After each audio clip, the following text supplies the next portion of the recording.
Alors, la révolution numérique nous a appris que l'être humain avait besoin, pour se reposer, d'un espace et d'un temps où se poser. En effet, la révolution numérique produit une rétraction de l'espace-temps. Et cela a des conséquences sur notre santé mentale et le monde de l'aménagement doit prendre en considération la santé mentale des populations. Deux auteurs de travaux très intéressants ont montré les effets de la révolution numérique sur la santé mentale des populations. Le premier, c'est Michel Billier, qui a écrit La société malade d'Alzheimer, où il montre que la société est égarée dans le temps, vieillir n'a plus de sens, apparaître obsolète.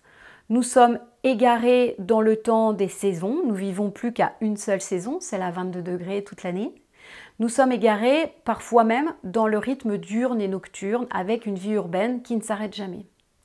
Nous sommes égarés dans l'espace, sans GPS, la plupart des gens sont aujourd'hui complètement perdus. Et nous sommes égarés dans la relation à l'autre.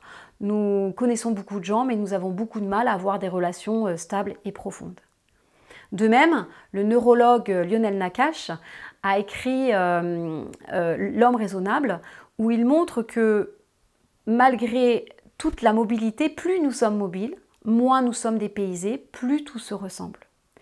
Et donc ces deux auteurs concluent de façon convergente que l'être humain, l'identité de l'être humain se construit dans l'espace et dans le temps.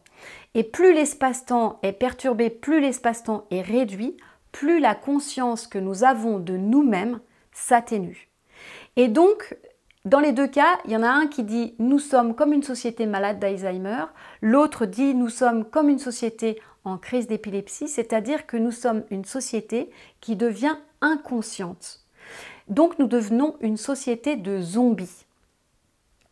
Et donc, c'est très important que l'aménagement prenne en considération cette dimension mentale de la question humaine de façon à éviter justement que nous devenions cette société de zombies complètement égarés dans un espace et un temps, un espace où tout se ressemble partout et un temps qui n'est qu'une sorte de présent qui se répète sans cesse. Alors comment faire concrètement? Ça veut dire comment est-ce que l'aménagement peut favoriser un ancrage dans l'espace, dans un espace particulier, c'est-à-dire comment éviter que tout se ressemble, comment éviter la monotonie absolue du territoire. Et enfin, comment l'aménagement peut permettre un ancrage dans le temps.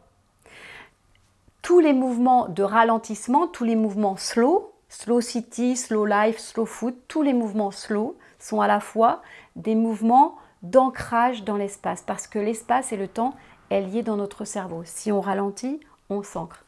Et donc, comment est-ce que l'aménagement peut favoriser l'ancrage dans l'espace, dans un espace particulier, et comment l'aménagement peut ancrer dans le temps, ici et maintenant.